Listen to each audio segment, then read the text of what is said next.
রায়নগর নামক একটি গ্রাম ছিল। গ্রামের পাশে একটি ছোট কুঁড়ে ঘরে দুই বোন থাকত। তাদের ঘর মাটি, ঘাসের টুকরো আর বাঁশ দিয়ে বানানো।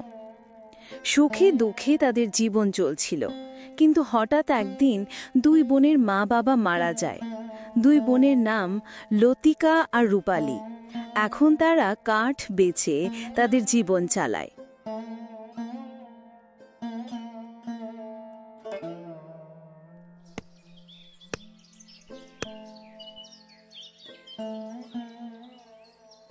দিদি, আজ অনেক কাঠ কেটেছি।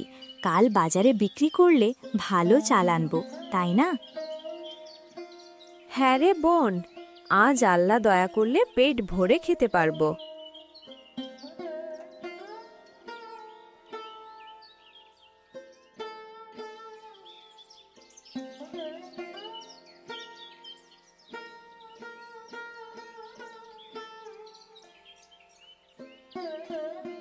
পথে দেখা দুই গ্রামের লোকের সাথে। আরে লতিকা, রূপালী, তোমরা প্রতিদিন এমন পরিশ্রম করো, কেমন আছো রে? ভালো আছি চাচা, শুধু কখনো কখনো পেট ভরানোর চিন্তা হয়। তোমাদের মা বাবা ছিল খুব ভালো মানুষ। তারা মারা যাওয়ার পর থেকে তোমরা একা, তাই না? হ্যাঁ চাচা, মা চলে যাওয়ার পর ঘরটা একদম ফাঁকা লাগে। মন খারাপ করো না বাছারা, জমিদার মশাই এখন কাজের লোক খুঁজছে, শুনেছি ভালো মাইনে দেয়। এখনই ভাবছি না চাচা, দেখি ভাগ্যে কি আছে। ঠিক আছে, তোমরা ভালো থাকো, আল্লাহ নিশ্চয়ই পথ দেখাবেন।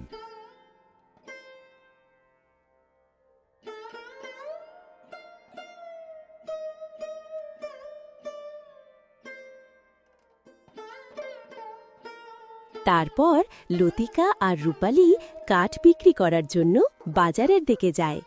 গ্রামের মধ্যে সুন্দরতম জায়গা হচ্ছে বাজার, তাই না? ওই লতিকা, কাঠ এনেছো নাকি? দেখি তো দেখি। হ্যাঁ ভাই, আজ ভালো কাঠ পেয়েছি, দাম একটু বেশি দিন।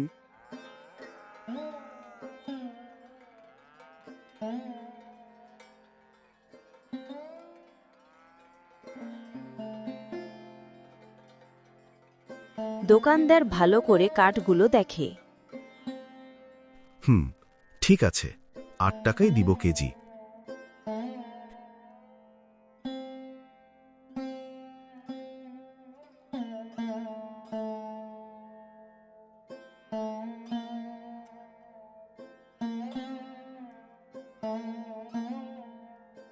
দুই বোন টাকা নেয়, চাল ডাল লবণ কিনে।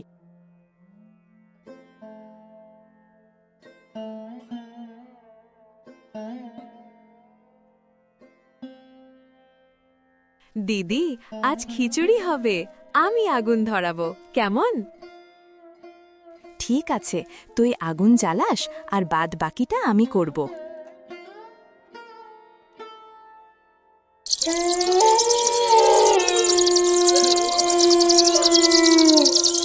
রাতের অন্ধকারে জানালা দিয়ে চাঁদের অল্প আলোতে দুই বোন যখন খাবার খাচ্ছিল, তখন দিদি, একদিন আমাদেরও ছোট্ট একটা টিনের ঘর হবে, জানালা থাকবে, তালা থাকবে, তাই না? হবে রে বোন, অবশ্যই হবে, শুধু ভালো পথে লেগে থাকবি।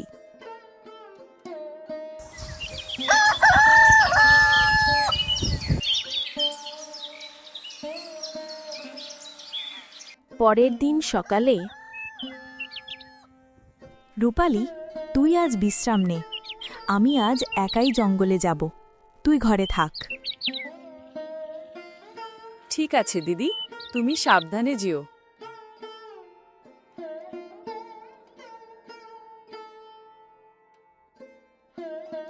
লতিকা দূরে চলে যায়। রূপালী একা ঘরের সামনে দাঁড়িয়ে।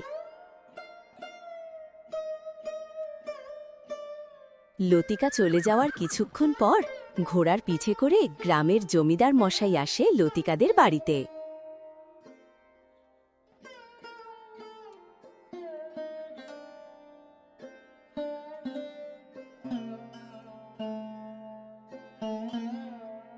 এই মেয়ে, তুমি কি লতিকার বোন রূপালী?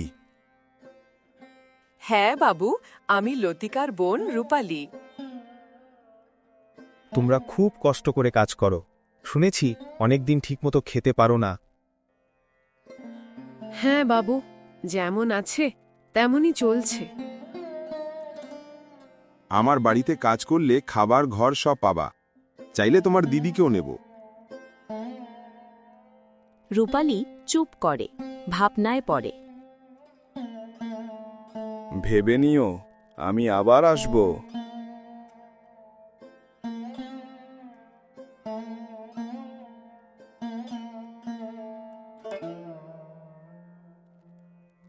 লতিকা বাড়িতে আসে। রূপালী উঠোনে বসে, মুখে অস্থিরতা।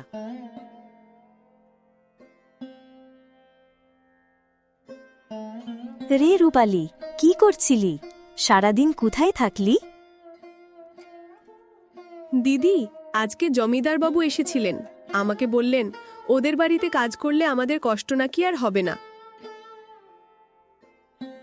কি বললি? জমিদার এলো? ওরা কেন আসবে হঠাৎ? কি কাজ দেবে? বলল আমি গেলে ভালোভাবে রাখবে, মাসের শেষে মাইনে দেবে। দিদি মনে হলো হয়তো ভাগ্য ফিরতে পারে। রূপালী, ওদের ভালো ব্যবহার দেখলে সবাই ভুল করে। জমিদাররা সামনে মিষ্টি কথা বলে, পেছনে অন্য হিসাব থাকে। আমি চাই না তুই ঝামেলায় পড়িস। দিদি, তুমি সব সময় এমন কথা বলো। তোমার কাছে মনে হয় আমি কিছুই পারি না, সব সময় ভয় দেখানো। ভয় দেখাই না রে, সাবধান করি। দুনিয়াটা এত সহজ না। তুই ছোট, আমার ভয় হয়। কিন্তু দিদি, আমিও তো মানুষ, আমাকেও কিছু করতে দাও। আমি যদি সারা জীবন একই জায়গায় থাকি, তাহলে আমার জীবনটা কে বদলাবে? রূপালী, তোর যত না দেখেছি তত কষ্ট কেউ দেখেনি। তুই আমার মায়ের মতো ছোট ছিলি। আমি নিজে বড় হয়েছি তোকে বাঁচাতে বাঁচাতে। তাই ভয় হয়, তুই ভুল পথে গেলে আমি বাঁচব কি করে? দিদি, তুমি ভয় পাও বলেই আমি চিরদিন শিশুই থেকে যাব? আমাকে সুযোগ দাও, আমি ভুল করতে পারি, কিন্তু শিখতে পারবো। ঠিক আছে, তোর কথা ঠিক, কিন্তু কথা দে, কোনো কিছু অদ্ভুত ঘটলে সাথে সাথে বাড়ি ফিরবি। একা কিছু সামলাতে যাবি না।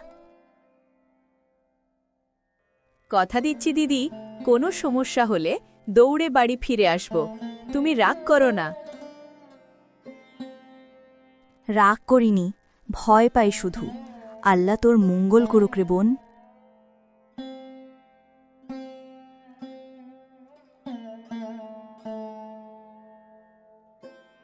রূপালী রওনা দেওয়ার জন্য রেডি হচ্ছে। লতিকা পাশে দাঁড়িয়ে। শোন রূপালী, কারো কথায় সইটই করবি না। আগে পড়ে বুঝবি, তারপরই সিদ্ধান্ত নিবি। দিদি, তোমার এই কথাই মাথায় থাকবে। আমি বোকা নই, চিন্তা কইরো না। যখন ইচ্ছে বেড়াতে আসবি, এই বাড়ি সব সময় তোর। আচ্ছা দিদি, আমি রওনা দিলাম। তুমি ভালো থেকো, নিজের যত্ন নিও।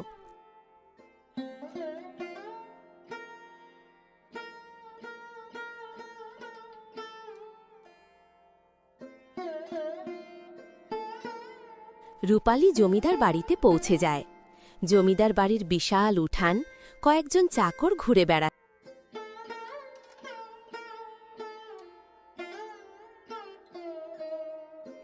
রূপালী কাঁধে কাপড়ের ব্যাগ নিয়ে ভয়ে দ্বিধায় ঢোকে।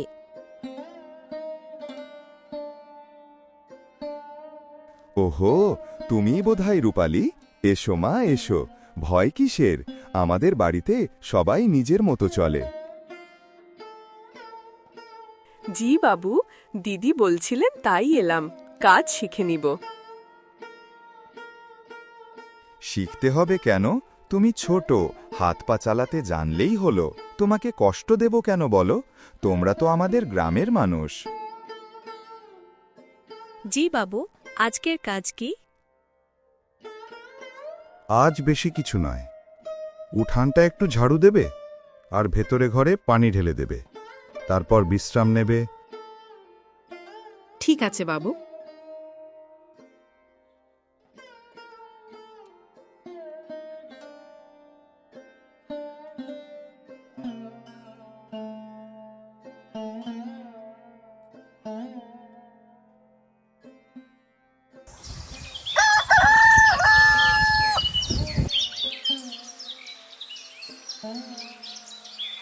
সকাল। রূপালী জ্বলন্ত চুলায় দুধ গরম করছে। জমিদার বারান্দা থেকে দেখছে। রূপালী, তুমি কাজ তো বেশ সুন্দর করো। কতদিন ধরে কাজ করো বাড়িতে? বাড়িতে নিত্যদিনই কাজ করি বাবু, কিন্তু এমন বড় বাড়ির কাজ আগে করিনি। সবার হাত এমন পরিষ্কার হয় না, তোমার নিপুণতা আছে। হ্যাঁ বাবু, আপনার দোয়ায়।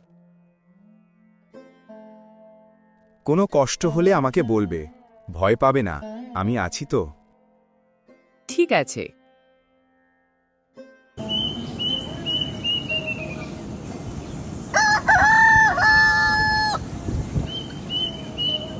জমিদারদের বাড়িতে এসেছে রূপালীর আজ 3 দিন হয়ে গিয়েছে।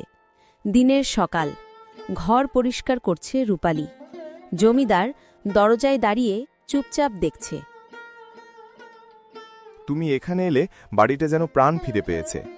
কাজের পর আজ দুপুরে একটু বেশি খেয়ে নিবে, ঠিক আছে? জি, চেষ্টা করব।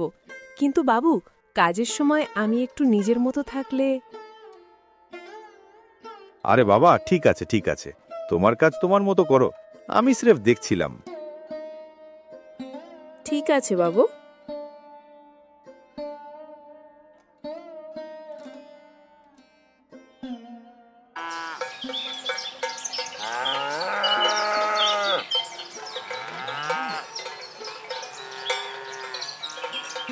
দুপুর, ঘর শান্ত। টেবিলে বড় একটি কাগজ। জমিদার গম্ভীর হয়ে বসে আছে। রূপালী জমিদারের ঘরে ঢোকে। রূপালী, এসো, তোমার মাইনের হিসাবটা করে রেখেছি, সইটা করে দাও, তারপর থেকে মাস মাস টাকা পাবে। বাবু, এত বড় কাগজে শুধু মাইনের হিসাব? হ্যাঁ রে মা, তোমার নামে একটুখানি জমিও দিতে চাচ্ছিলাম, দরকারে তোকে হটানো যাবে না। আমার নামে জমি? তুমি যখন এসেছো, বাড়ির কাজ এত গোছালো হয়েছে, মনে হলো তোমাকে কিছু দিলে খারাপ হবে না। বাবু, কাগজটা আমি পড়ে নিতে চাই। দিদি সবসময় বলেন, পড়ে না বুঝে সই করতে নেই। দিদি দিদি দিদির কথা শুনলে গরিবই থেকে যাবে রে মা। আমার উপর ভরসা রাখো, আমি কি তোমার খারাপ চাই? বিশ্বাস করি বাবু, কিন্তু সই তো আমার ভবিষ্যতের কথা, আমাকে পড়তে দিন। তোকে খাইয়েছি, রাখছি, আর তুই আমার কথায় সই করতে পারবি না? এটাই তোর ভরসা? ভরসা আছে বাবু, কিন্তু জোর করে কিছু করানো ঠিক না। আমি সই করব না। তুই তো দেখছি দিদির মতোই বেয়াড়া। বের হয়ে যা, আর দরকার নেই তোর। এটাই আপনার আসল চেহারা বাবু? আমার বোন ঠিকই বলেছিল। আমি চলে যাচ্ছি, আমি আর থাকব না। রূপালী জমিদার বাড়ি থেকে দৌড়ে বের হয়ে যায়।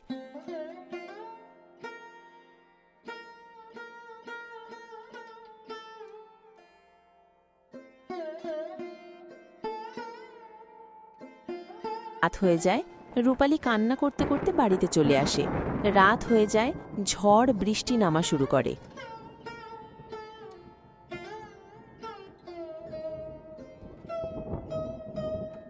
রূপালী, কোথায় ছিলি?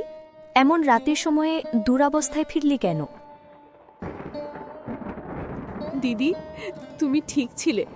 জমিদার বাবু আমাকে জমি নেওয়ার সই করাতে চাইছিলেন, মাইনের নামে ফাঁদ পাচ্ছিল। আলহামদুলিল্লাহ, তুই ফিরে এসেছিস। ভয় পেয়েছিলাম রে, কি করবে এখন? দিদি, আমি তোমার কথা শুনিনি, ভুল করেছি, আর কখনো তোমাকে অবিশ্বাস করব না। কিছু হয়নি রে বোন, তুই ঠিক সময় বুঝে ফেলেছিস। দুই বোন আবার একসাথে হয়ে যায়। তারা আগের মতো সুখে শান্তিতে জীবনযাপন করতে থাকে।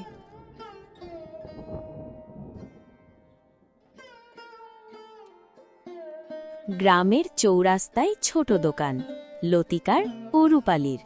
গ্রামের মানুষ হাসি মুখে তাদের দোকানে আসে যায়।